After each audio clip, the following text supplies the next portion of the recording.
हेमंत सोरेन का कद कितना बड़ा हो गया है ये दिखाने के लिए हम आपको एक तस्वीर दिखाते हैं। इस तस्वीर को देखिए, ये झारखंड में रांची में मुख्यमंत्री आवास के अंदर की तस्वीर है।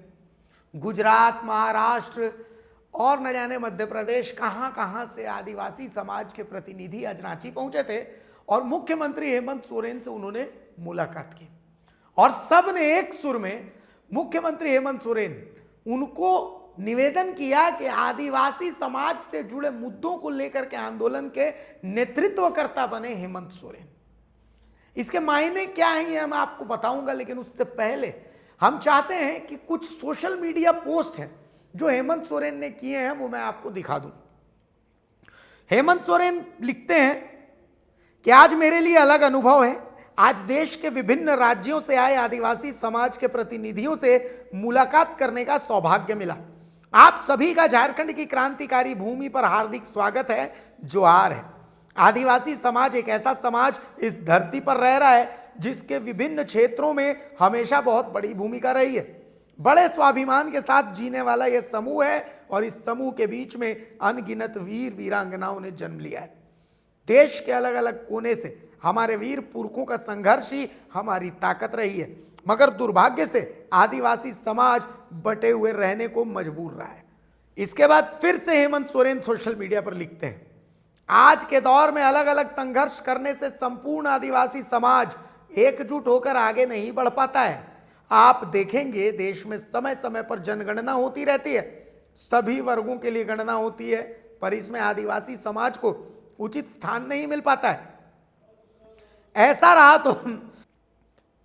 रहा तो हम लोग विलुप्त होने की स्थिति में आ जाएंगे। आर्थिक, सामाजिक, बौद्धिक, राजनीतिक क्षेत्र में हम आदिवासी समाज के लोगों के लिए आज घोर अभाव देखने को मिलता है। आदिवासी समाज के कितने लोग हैं जिन्हें विभिन्न क्षेत्रों से आगे बढ़ने का अवसर मिला है। आज मुझे झारखंड के मुख्यमंत्री के तौर पर लोगों ने चुना है, लेकिन मुझे मालूम है जैसे जैसे हम आगे बढ़ेंगे चुनौतियां और आगे बढ़ते चली जाएंगी। आप देखते होंगे बड़ी मछली हमेशा छोटी मछली को खाने की कोशिश करती है। हाँ, अगर हम एक समूह के रूप में एकजुट हो जाएं तो हम बड़ी ताकत के रूप में आगे बढ़ सकते हैं। समझिएगा, इसके मायने समझिएगा, अभी मैं बताऊंगा। हेमंत सोरेन फिर उसके 1 घंटे के बाद एक और पोस्ट करते हैं जिसमें वो लिखते हैं, आप देखेंगे जल जंगल जमीन से जुड़े इस समाज को हाशिए पर रखा जाता रहा है। आज इसी वजह से पूरे विश्व में पर्यावरण को लेकर चिंताएं बढ़ चुकी हैं। दिल्ली के हालात आप देख ही रहे हैं। भगवान बिरसा मुंडा, सीदो कान्हू जैसे वीर शहीद और झारखंड के परिप्रेक्ष्य में दिशोम गुरु जी जैसे हमारे वीर पुरखों को देखें तो इन्होंने हमेशा संघर्ष कर आगे बढ़ने की ताकत समाज को प्रदान की है। आज हमारी एक ऐसी व्यवस्था से लड़ाई है जो हमारे इर्द गिर्द खड़ी रहती है। नॉर्थ ईस्ट और कुछ राज्यों को छोड़कर देखा जाए तो कहीं कोई आदिवासी मुख्यमंत्री नहीं बनाया गया। हम बने तब जाकर हमारे पड़ोसी राज्यों में आदिवासी मुख्यमंत्री बनाया गया। आज यहां देश के विभिन्न आदिवासी समाज के अगुआ, नेताओं समेत प्रतिनिधि एकजुट हुए हैं। हमारा आदिवासी समाज एकजुट होकर आगे बढ़े, इसके लिए मैं हमेशा आप सभी के साथ हूं। आप सभी का पता और संपर्क नंबर मैं अपने ऑफिस को इकट्ठा करने के लिए निर्देशित कर चुका हूं और जब भी मैं आपके राज्यों में आऊंगा आपसे मुलाकात जरूर करूंगा। और फिर हेमंत सोरेन एक और पोस्ट करते हैं, आदिवासी समाज का अपना बहुत वृहद दस्तावेज नहीं बन पाया है, लेकिन हम प्रकृति के पूजक हैं। हमारा दस्तावेज हमारी प्रकृति ही है। हर किसी को इस प्रकृति को ही नमन करना होता है। ये मिट्टी ही है जहां से अब कुछ उगता है और वहीं सब कुछ खत्म हो जाता है। आप देखेंगे कुछ लोग नारा लगाते हैं एक पेड़ मां के नाम पर। आप पड़ोसी राज्य में हंसदेव जंगल का हाल देख लीजिए। झारखंड प्राकृतिक संपदा से परिपूर्ण राज्य है। यह हमारे लिए आशीर्वाद है, अभिशाप, यह भी सोचने का विषय है, क्योंकि प्रकृति और आदिवासी समाज को नीति निर्धारण में प्राथमिकता दी ही नहीं गई है। हमें एकजुट होकर एक मजबूत आदिवासी समाज के रूप में आगे आना होगा, जिससे हमें कोई कमजोर समझने की कभी गलती नहीं करेगा। आप सभी आदिवासी समाज के लोगों के साथ मैं पूरी मजबूती के साथ खड़ा हूं। आने वाले दिनों में कार्य योजना बनाकर हम एक सशक्त आदिवासी समाज के निर्माण की सोच के साथ आगे बढ़ेंगे। सभी को हार्दिक आभार और जोहार। और उसके बाद 1 घंटे बाद हेमंत सोरेन एक और सोशल मीडिया पोस्ट करते हैं जिसमें वो लिखते हैं, साझी आवाज, साझी अस्मिता, साझा पीड़ा, साझा संघर्ष, साझा भविष्य और साझा संकल्प। अपनी आवाज को राष्ट्रीय एजेंडा बनाने के लिए जरूरी है आदिवासी समाज की एकजुटता। और फिर 1 घंटे बाद हेमंत सोरेन पोस्ट करते हैं कि देश के हम आदिवासियों को एक साथ मिलकर लड़ना होगा, जिससे कि हमारी समस्याएं सिर्फ आवाज बनकर न रह जाएं, बल्कि राष्ट्रीय राजनीति का एजेंडा बन सके। हमें बताना होगा कि हम बिखरे हुए लोग नहीं, राष्ट्र समुदाय हैं और इतिहास के कोने कोने से निकलकर हमें भविष्य के केंद्र में पहुंचना है। और फिर हेमंत एक और पोस्ट करते हैं, हम लड़ते रहेंगे अपने अधिकारों के लिए, लड़ते रहेंगे अपनी धरती के लिए और लड़ते रहेंगे अपने अस्तित्व के लिए। एकजुट होकर ही आगे बढ़ सकता है आदिवासी समाज। और आखिरी पोस्ट आता है हेमंत सोरेन का, ये धरती आबा बिरसा मुंडा, वीर शहीद सीदो कान्हू, बाबा तिलका मांझी, दिशोम गुरु शिबू सोरेन जी की धरती है। झारखंड केवल एक राज्य नहीं, यह पूरे देश के आदिवासी समाज का नेतृत्व करने वाली भूमि है। अब इन पोस्ट के माध्यम से आपको क्या दिखा? इस सोशल मीडिया पोस्ट में बीजेपी पर निशाना है, एक पेड़ मां के नाम और हंसदेव जंगल को उजाड़ना बीजेपी पर निशाना है। आखिर क्यों हेमंत सोरेन को जरूरत आ पड़ी कि पूरे राज्य के आदिवासी समाज के प्रतिनिधियों से मुख्यमंत्री मुलाकात कर रहे हैं? आप इसको इस परिप्रेक्ष्य में देखिए कि हेमंत सोरेन 6 दिन तक दिल्ली में थे पत्नी कल्पना सोरेन के साथ। कोशिश क्या थी उन 6 दिनों की? कोशिश यही थी कि बीजेपी के आला कमान से मुलाकात हो, कि कम से कम ईडी का प्रेशर, खजाने का प्रेशर, ये रोज रोज की किचकिच ये खत्म हो। लेकिन खबर यही है कि कोई मुलाकात हो नहीं पाई। और ठीक जब कोई मुलाकात हो नहीं पाई तो उसके बाद वहां से संदेश आया, झारखंड झुकेगा नहीं, हेमंत सोरेन झुकेगा नहीं। और इसके बाद पिछले बार के बाद इस बार हेमंत सोरेन ने अपनी रणनीति तय कर ली है। पिछले बार याद कीजिए, मुख्यमंत्री आवास के सामने स्टेज बना था, लेकिन भीड़ उतनी नहीं हुई थी जितनी भीड़ की उम्मीद थी, और देशव्यापी समर्थन भी वैसा नहीं मिला था जैसे समर्थन की उम्मीद थी। लेकिन अब हेमंत सोरेन का यह मास्टर स्ट्रोक है कि वो पूरे देश के आदिवासी समुदाय के प्रतिनिधियों से मुलाकात कर रहे हैं, एकजुट कर रहे हैं कि अगर बीजेपी के साथ उनकी बात नहीं बनती, अगर वो इस बार जेल जाते हैं, तो इस बार आवाज सिर्फ झारखंड से नहीं उठेगी, इस बार आवाज पूरे देश से उठेगी। इस बार आवाज गुजरात से भी उठेगी, इस बार आवाज मध्य प्रदेश से भी उठेगी, इस बार आवाज राजस्थान से भी उठेगी, इस बार आवाज असम से भी उठेगी। तो आप समझिए कि ये हेमंत सोरेन ने बहुत लंबा खेला है। और उनके पोस्ट से आपको समझ में आ जाएगा कि हेमंत सोरेन का निशाना किधर है। आने वाले समय में राजनीति किस करवट बैठेगी? 2 ही ऑप्शन है। अभी थोड़े देर पहले मैंने एक कार्यक्रम किया तो उसमें मैंने बताया था कि 2 ही ऑप्शन है अभी, या तो हेमंत सोरेन जेल जाएंगे और नहीं तो तोड़फोड़ होगी आरजेडी और कांग्रेस में। तो अगर जेल जाते हैं, प्लान एक आरजेडी कांग्रेस में तोड़फोड़ के लिए हेमंत सोरेन लग चुके हैं कि अगर ऐसा कुछ होता है तो उसकी तैयारी, मैंने बताया कि बोकारो के आसपास के एक विधायक हैं जिनको कांग्रेस का जिम्मा दिया गया है, और बाकी आरजेडी के एक संथाल के विधायक हैं जिनको जिम्मा दिया गया कि भाई आप आरजेडी का जिम्मा देखिए। तो ये हो गया। और अगर जेल जाते हैं तो उसके लिए हेमंत सोरेन का ये प्लान है। हेमंत सोरेन ने अपनी प्लानिंग दिखा दी है। नमस्कार, जोहार। आज बतौर मुख्यमंत्री के रूप में मैं आपके समक्ष हूं। कितने झंझावातों, कितने चुनौतियों के बाद आज हम इस जगह पर है। और ऐसा नहीं है कि ये बहुत हमारे लिए सुकून वाली जगह है। हम लोग जैसे जैसे और आगे जाएंगे, चुनौतियां हमारे लिए और भी बढ़ेंगी, क्योंकि ये व्यवस्था ही ऐसा है। समंदर में, नदी तालाब में आप देखते हो कि बड़ी मछली छोटी मछली को खाता है। तो सामाजिक व्यवस्था में भी बड़ा समाज छोटा समाज को वो अपने अंदर उसको समाहित कर लेता है। तो हमें हर, और स्वाभाविक है, उसको ज़्यादा आसान होता है बड़ी मछली को छोटी मछली खाने में, और छोटा मछली बड़ा मछली को तो नहीं खा पाएगा। वो तो अव्यवहारिक है। हाँ, समूह के रूप में अगर हम बड़ा हो जाएं तो हम सुरक्षित जरूर रह सकते हैं। ऐसी स्थिति उत्पन्न हुई है जहां हमारी परंपरा, संस्कृति, सभ्यता सभी जगह से हमें खदेड़ा जा रहा है।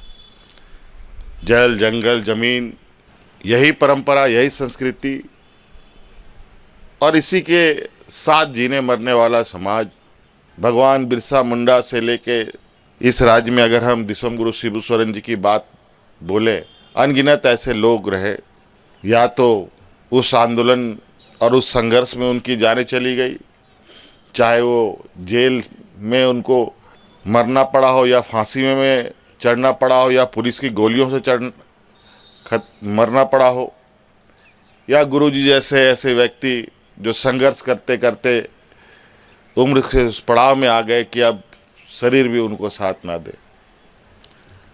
हाँ, ये जरूर है कि ऐसे ऐसे जगहों पर एक संघर्ष का जो दौर है वो टूटता नहीं है, कि आज के वर्तमान जो लड़ाई है, कहा जाए कि एक ऐसे व्यवस्था से लड़ाई है जो हमारे इर्द गिर्द में ही खड़ा रहता है और उसी के साथ हमारा संघर्ष चलता है। आज उसको संघर्ष को लड़ने का एक काबिलियत बनाया। हमको लगता है पहाड़ी इलाका को छोड़ करके, हमारे नॉर्थ ईस्ट के राज्यों को छोड़कर किसी राज्य में आदिवासी मुख्यमंत्री के रूप में कभी भी किसी भी जगह पर नहीं देखा गया। जब पहली बार झारखंड में एक आदिवासी मुख्यमंत्री बना तो छत्तीसगढ़ में भी आदिवासी मुख्यमंत्री बना, उड़ीसा में मुख्यमंत्री बना। वो बना नहीं, एक डमी के रूप में, उसके पीछे 2 AK-47 भी लगा के खड़ा रखा है डिप्टी CM के रूप में। चौधरी जी ने एक बेड़ा उठाया है।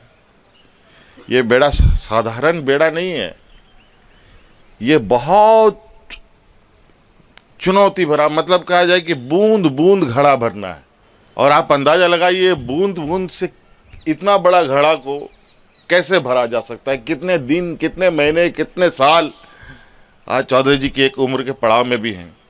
आज जो इनका प्रयास और ये के वजह से यहाँ आप सब लोग आए हैं, मैं इनको बहुत बहुत साधुवाद देता हूँ कि अलग अलग तरीके से नए नए विचारों के साथ थोड़ी थोड़ी संदेश भेजने का प्रयास करते हैं। आज इतने लोग आए हैं, सभी लोगों की कई आशाएं, उम्मीदें हैं, और मैं भी इसी के छोटे से इस रोशनी को देखने की कोशिश कर रहा हूं कि उस रोशनी को हम लोग और कितना बड़ा कर पाएं। और इसके लिए मैं भी कुछ ऐसे ही विचार में हूं,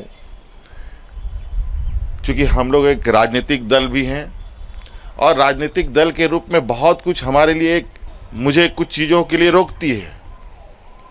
हाँ, समाज के रूप में अगर कोई इस मुहिम में है या इस मिशन में है कि समाज को एक राह दिखा रहा है, एक आवाज़ दे रहा है और एक चेतना जगाने में लगा है, तो मैं आपको स्पष्ट रूप से कहूँगा कि उस काम के लिए जो हमारे से आवश्यकता पड़ेगी, हम हर कुछ आप लोग के लिए देने के लिए उसके साथ खड़े होने की तैयार हैं।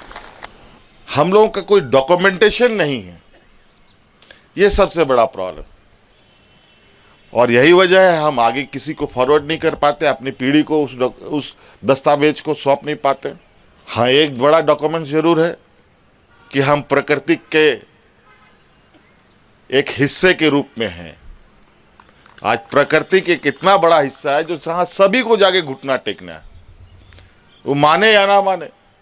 और इस मिट्टी की लड़ाई हमारे पूर्वजों ने सदियों से लड़ी है और हर कुछ यहीं से होना है, उगेगा भी यहीं से, खत्म भी यहीं होगा। हम लोग इस राज्य में खनिज संपदा से भरा हुआ राज्य, कभी कभी ये लगता है कि हमारे लिए एक वरदान है कि अभिशाप है, क्योंकि नीति बनाने वाले नीति निर्धारक लोग इस तरीके से नीति का निर्धारण करते हैं जहां शायद आदिवासी समाज के विषय में कोई जहन में उनकी सोच होती ही नहीं है। इसीलिए कुछ ऐसे बिंदुओं के साथ हमें आगे बढ़ना चाहिए जहां एक पूरे देश के आदिवासी समाज के हितों को लेकर वो बातें आनी चाहिए और हम सब लोग मिल करके इस देश के भारत सरकार या भारत देश के नीति निर्धारकों के समक्ष हम अपनी बातों को इस मजबूती से रखें कि जिस तरीके से आज हमें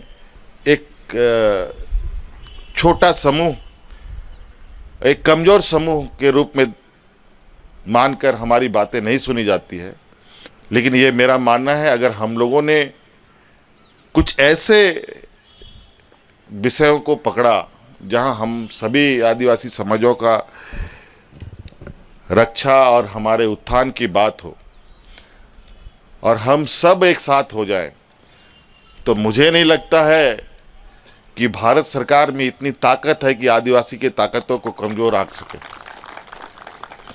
क्योंकि हमारे पूर्वजों ने दिखाया है अपनी ताकत। ऐसा नहीं है, हमारे पूर्वज उस समय से अपनी संघर्ष कर रहे हैं जब ये देश आज़ादी के सपने भी नहीं देखता था। उस समय से हमारे पूर्वजों ने अंग्रेजों के साथ दो दो हाथ किए, तो आज तो कम से कम हम लोग के पास थोड़ा बहुत, हम नहीं कहेंगे कि हमारे पास अरबों खरबों का बैंक बैलेंस है, लेकिन इतना जरूर है कि आज संपर्क साधने का हमारे पास जो एक सूचना तंत्र है वो उतना तो है कि किसी एक आवाज़ पर हम सब लोग एक मैदान में इकट्ठे होकर के अपनी मांगों को लेकर के आगे बढ़ें। इसीलिए थोड़ा आज मुझे खुशी भी हो रहा है और बहुत आप लोगों के इस एकत्रित होने का विषय को लेकर मैं भी थोड़ा उत्साहित हूँ। मुझे कई चीज़ों के लिए चूँकि हमने पहले भी कहा कि एक राजनीतिक दल होने की वजह से बहुत चीज़ मेरे लिए एक बैरिकेड है, लेकिन सामाजिक रूप के लिए मैं कोई कहीं मेरे लिए उसमें पाबंदी नहीं है। मैं आपको स्पष्ट बता दूं, इसके लिए कहीं ना कहीं किसी भी ये पर हम लोग आप लोग के साथ खड़े होने के लिए तैयार हैं। कहा जाए कि आदरणीय गुरुजी के अब हम लोग के बीच में नहीं होने से कभी कभी मैं भी बहुत दुविधा में फंसता हूं कि मैं कभी फंस गया किसी चक्रव्यूह में तो उस चक्रव्यूह से निकलने का सलाह कौन दे, क्योंकि वही हमारे मार्गदर्शक, वही हमारे ये रहे अपने व्यक्तिगत रूप से, लेकिन समाज को लेकर के भी कई दुविधाएं होती है जहां बहुत अच्छे तरीके से उन्होंने मार्गदर्शन भी हम लोगों को किया, तो अब वो हमारे बीच में नहीं है। लेकिन आज चौधरी जी को देख करके ऐसा प्रतीत होता है नहीं, समाज में कोने कोने में लोग जन्म लेते हैं और ज़रूर ये बैठक सफल बैठक के साथ यहाँ से जाएगा और हम लोग बहुत जल्द कुछ ऐसे और गतिविधि हम लोग करने का प्रयास करेंगे जहाँ एक अब थोड़ा चीज़ों को लेकर जहाँ जहाँ जिस स्तर पे लोग हैं उन लोगों को भी हम लोग रिक्वेस्ट करेंगे। बहुत आदिवासी बुद्धिजीवी सब लोगों के भी कई सारी संगठन इधर उधर काम करती है, उनको भी एक प्लेटफॉर्म पे लाने का प्रयास किया जाएगा ताकि हम लोग अलग अलग माध्यमों से जो पार्टी लाइन से अलग हट करके, बहुत सारे लोगों को मैं देखता हूँ कि कई ऐसी गतिविधियाँ करते हैं जो पार्टी लाइन से अलग है, जो सामाजिक है, उनमें सब समाहित होते हैं, सब सम्मिलित होते हैं। तो हम लोग भी ये प्रयास करेंगे कि और लोग चाहे पूर्व पश्चिम उत्तर दक्षिण जहाँ से भी हों। तो इन्हीं बातों के साथ आप सब लोगों का बहुत बहुत आभार यहाँ पर आने के लिए, और आशा उम्मीद करते हैं कि हम लोग बहुत जल्द फिर पूरा एक नए विचार नए ये के साथ लोग अपने समाज को और आगे बढ़ाने का प्रयास करेंगे। हमारे बीच हमारा एक जेनेटिक यही एक ऐसा है कि जहां हम ठीक है, शांत है, सलीन है, बहुत सौम्य है, हम लोग बहुत ज़्यादा किसी से लड़ झगड़ने का ये संस्कृति नहीं रखते हैं।